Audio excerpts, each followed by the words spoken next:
What happens when one of the most iconic movie stars in the history of cinema, a man who has played two of the most beloved characters ever created, who is famous for being as gruff and no-nonsense in real life as the heroes he portrays on screen, sits down for a late-night interview only to be pushed past his famously short patience by a host who mistakes mockery for wit?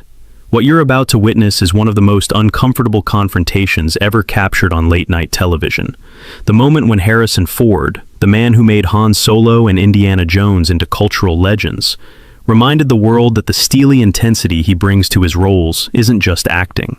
The studio went dead silent, the laughter stopped completely, and Jimmy Kimmel discovered that some Hollywood legends don't find mockery amusing, especially when it comes at the expense of their life's work. Before we dive into this incredible story, make sure to subscribe and drop your thoughts in the comments, because trust me, you're going to want to talk about this one. In the green room, his publicist tried to review talking points, but Harrison waved her off with characteristic impatience. He had been doing this for 50 years. He didn't need coaching on how to talk to a television host.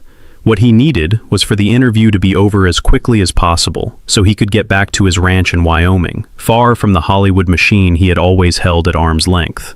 What nobody anticipated was that Jimmy had arrived at the studio that evening, determined to break through Ford's famous reserve, using whatever tactics necessary to get a reaction. The house band played Harrison onto the stage, and the audience applause was thunderous, the kind of reception reserved for true legends of the industry. Harrison walked out with his characteristic half-smile, the one that somehow conveyed appreciation and impatience simultaneously. He shook Jimmy's hand firmly, settled into the guest chair, and immediately looked like he was counting the minutes until he could leave. "Harrison Ford, everybody," Jimmy announced, his trademark grin firmly in place. "It's always an event when you come on the show. You don't do a lot of these talk show appearances." "No, I don't," Harrison replied, his voice carrying that famous gravelly quality. "I'm here because they told me I had to be. Contractual obligations." The audience laughed, appreciating the brutal honesty. This was classic Harrison Ford, and everyone expected Jimmy to play along with the established dynamic that had characterized Ford interviews for decades. Instead, Jimmy leaned forward with something that looked almost like challenge in his eyes. "You know, Harrison, you've been doing interviews for 50 years now, and you've become almost as famous for hating interviews as you are for your movies. But I have to ask, isn't that kind of an act at this point? I mean, you keep showing up, you keep doing the publicity. If you really hated it that much, wouldn't you just stop doing them entirely?" The question was more pointed than Harrison had expected. His eyes narrowed slightly, but his expression remained neutral. "It's part of the job. I don't have to enjoy every part of the job to do it professionally." "But that's what I'm getting at," Jimmy pressed, sensing an opportunity. The grumpy Harrison Ford thing, the monosyllabic answers, the visible discomfort. It's become your brand at this point. Don't you think people would be disappointed if you actually seemed to be having a good time for once? There was something almost mocking in Jimmy's tone that made several audience members shift uncomfortably in their seats. Harrison's jaw tightened almost imperceptibly. "I don't think about branding, Jimmy. I think about doing my work and then going home to my family. If that comes across as grumpy to you, that's your interpretation, not my intention." Jimmy laughed, but there was an edge to it that didn't go unnoticed. "Come on, Harrison. You have to admit there's something a little performative about the whole thing. The reluctant movie star who just wants to be left alone, but keeps making blockbuster movies and doing press tours. At some point, you've got to own the fact that you like the attention, right?" The accusation seemed to land somewhere uncomfortable. Harrison sat very still for a moment, and when he spoke, his voice had dropped to something quieter but noticeably more dangerous. "I don't like attention, Jimmy. I never have. What I like is the work, the actual craft of making films. Everything else that comes with it, the interviews, the premieres, the constant invasion of privacy, that's the price I pay for getting to do what I love. It's not a performance, it's just who I am." Jimmy seemed to sense he had found a weak point and pushed harder. "But isn't there something kind of ungrateful about that attitude? I mean, millions of people love your movies. They've made you incredibly wealthy and famous beyond imagination. And you act like doing publicity for those movies is some kind of punishment. Don't the fans deserve better than that?" The word ungrateful hung in the air like a thrown gauntlet. Harrison's expression hardened noticeably. "Ungrateful? You want to talk about ungrateful? I've spent 50 years showing up on time, doing my own stunts, giving everything I have to every single role. I've broken bones, torn ligaments, nearly died in a plane crash, all in service of entertaining those fans you're talking about.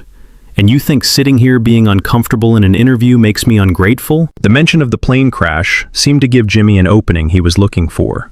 Speaking of the plane crashes, and there have been a few over the years, don't you think at some point you should maybe stop flying? I mean, you're 82 years old, Harrison. How many close calls do you need before you admit that maybe it's time to hang up the pilot's license? The question was clearly designed to provoke, touching on something deeply personal. Harrison's love of flying was well known, as were the accidents that had made headlines over the years. My flying is none of your business, Jimmy. It's also none of your audience's business. What I do in my private life, the risks I choose to take, that's between me and my family. It's not fodder for your monologue or your comedy bits. But you're a public figure, Jimmy countered with a slight smirk. When you crash a plane on a golf course in Santa Monica, that becomes public. When you have a near miss with an airliner at Orange County Airport, that becomes news. You don't get to compartmentalize your life that neatly when you're Harrison Ford. Something shifted in Harrison's demeanor. The careful neutrality gave way to something that looked like genuine anger, controlled but unmistakable. Actually, I do get to compartmentalize my life. That's called boundaries, Jimmy. Something that people in your profession seem to have trouble understanding. Just because I made some movies that people liked, doesn't mean I owe anyone access to every aspect of my existence. Jimmy tried to steer the conversation in another direction, but his version of retreat was actually another attack. Okay, let's talk about the movies then. You've gone back to the well pretty often lately. Indiana Jones again. Han Solo again. Don't you think there's something a little sad about an 82-year-old man still playing characters he created when he was 40? At what point does nostalgia become desperation? The question was stunning in its cruelty. Several audience members gasped audibly. Even the band members exchanged uncomfortable glances. Harrison stared at Jimmy for a long moment, and those who had watched his films recognized the look. It was the same expression Han Solo wore before shooting first in that Mos Eisley cantina. Sad? You think it's sad that audiences still want to see these characters? That studios are willing to invest hundreds of millions of dollars because they believe people will show up? That's not sad, Jimmy. That's called having a legacy. Something you build over decades by being consistently good at what you do. But is it really a legacy if you keep going back to it over and over? Jimmy pushed. At some point, doesn't it become more about the money than the art? I mean, what was the last original thing you did that anyone actually remembers? Harrison's laugh was short and humorless. The last original thing I did?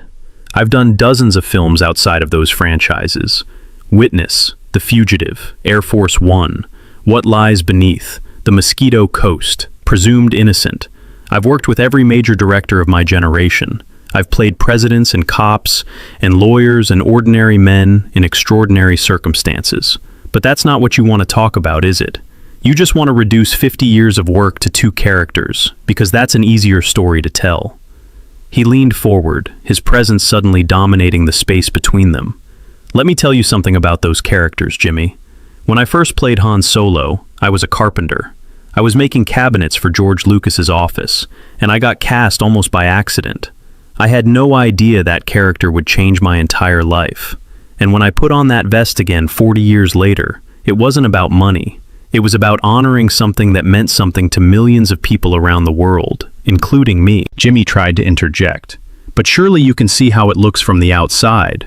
I don't care how it looks from the outside. Harrison cut him off. I've never cared about how things look. I care about how they are. And what they are is this. I've spent my entire adult life trying to create characters that feel real, that audiences can believe in, that mean something beyond just entertainment. If that's reduced to nostalgia in your eyes, that says more about you than it does about me. The observation landed with uncomfortable precision. Jimmy's smile had become strained. I'm just asking the questions that I think viewers might be curious about. No, you're not. Harrison's voice was flat and cold. You're trying to provoke a reaction. You're trying to get the grumpy old man to lose his temper so you can have a viral clip for tomorrow. I've been doing this long enough to recognize the game, Jimmy, and I'm not interested in playing it. He started to stand, but Jimmy reached out as if to stop him. Harrison, come on, sit down. Let's talk about the new project. We should have been talking about the new project from the beginning. Harrison remained standing, his full height commanding attention despite his age. Instead, you've spent 15 minutes questioning my character, my choices, my right to privacy, and my entire career. That's not an interview, that's an attack. Jimmy's expression shifted to something that might have been defensiveness. I'm a comedian, Harrison. I push buttons. That's what I do. You can't take everything so seriously. I can take it however I want to take it. Harrison's voice was steady, but carried an edge that made the entire studio seem to hold its breath. And what I'm taking from this conversation is that you have no respect for me, my work, or the basic courtesy that should exist between a host and a guest. He straightened his jacket with deliberate calm. I've been in this business for 50 years. I started with nothing. I was a carpenter who got lucky, and I worked every single day to turn that luck into something real and lasting. I've never asked for special treatment. I've never demanded to be worshipped. All I've ever asked is to be treated with basic professional respect. He looked directly at Jimmy, his gaze unflinching. You invited me here supposedly to talk about a project I'm proud of. Instead, you've mocked my discomfort with publicity, questioned my gratitude to fans, brought up personal matters that are none of your business, and suggested that my career is nothing but a nostalgia act. That's not comedy, Jimmy. That's contempt. And I don't sit still for contempt from anyone. Jimmy seemed to realize he had miscalculated badly. Harrison, I apologize if anything I said came across as disrespectful. That wasn't my intention. Wasn't it? Harrison's eyebrow raised skeptically. Because from where I was sitting, it seemed very intentional. It seemed like you had decided before I even sat down that you were going to needle me until I gave you the reaction you wanted. Well, here's your reaction. I'm leaving. He turned to address the camera directly. To anyone watching who came to hear about the new film, I'm sorry you didn't get that tonight. The film is something I'm very proud of, made with people I respect, telling a story I think is worth telling. I hope you'll see it and judge it on its merits, not on whatever this interview has become. He looked back at Jimmy one final time. You know what the difference is between you and me, Jimmy? I've spent my life building things, characters, films, a body of work that will exist long after I'm gone. You've spent your career making fun of people who actually create things. That's fine. That's your job. But don't mistake the fact that you have a platform for the idea that you have the right to disrespect people who've earned their place in this industry. He nodded once, a gesture of finality. I've been Han Solo and Indiana Jones. I've been the President of the United States and a wrongly accused man running for his life. I've given audiences 50 years of my life, my sweat, my blood, my broken bones. And I did it because I love the work. Not because I love sitting in chairs being questioned by people who don't understand what that work costs. He started to walk toward the exit, then stopped and turned back. You asked earlier if I enjoy any of this, the publicity, the interviews, the constant exposure. The answer is no, I never have. But I do it anyway, because it's part of the deal I made when I chose this career. What I won't do is sit still while someone mocks me for being honest about that. I'd rather be authentically uncomfortable than pretend to be something I'm not for your entertainment. The studio was absolutely silent. Jimmy sat frozen behind his desk, the usual quick wit completely absent. I've lived 82 years, Harrison continued, his voice quieter now but somehow more powerful. I've survived plane crashes and on-set injuries, and the kind of scrutiny that would break most people. I've raised children and buried friends, and watched the world change in ways I never could have imagined. And through all of it, I've tried to stay true to who I am, uncomfortable in the spotlight, happiest when I'm working, or flying, or just being left alone. He met Jimmy's eyes one last time. That's not a brand, Jimmy. That's not a performance. That's just a man who knows who he is, and isn't interested in pretending otherwise. I hope someday you figure out who you really are, because from what I've seen tonight, you're spending a lot of energy being clever when you could be spending it being genuine. And with that, Harrison Ford walked off the stage of Jimmy Kimmel Live, leaving behind a stunned silence that seemed to swallow the entire studio. The audience wasn't sure whether to applaud or simply sit in shock at what they had witnessed. The band leader started to play something, then thought better of it and let the silence continue. Jimmy Kimmel sat behind his desk, looking like a man who had just watched a masterclass in dignity and realized he had been on the wrong side of it. When he finally spoke, his voice lacked all of its usual energy and confidence. We'll be right back after these messages. But everyone in that studio knew that what had just happened couldn't be fixed with a commercial break. A legend had been disrespected, and that legend had responded not with shouting or drama, but with the same quiet, devastating authenticity that had made him one of the most respected actors of his generation. The aftermath of that interview would dominate entertainment news for weeks. Clips of Harrison's measured but powerful defense of his privacy and his work would be shared millions of times across every social media platform. Think pieces would be written about celebrity interviews, about the line between humor and disrespect, about what entertainers owe the public and what they have the right to keep for themselves. But perhaps the most significant outcome was what the confrontation revealed about authenticity in an age of constant performance.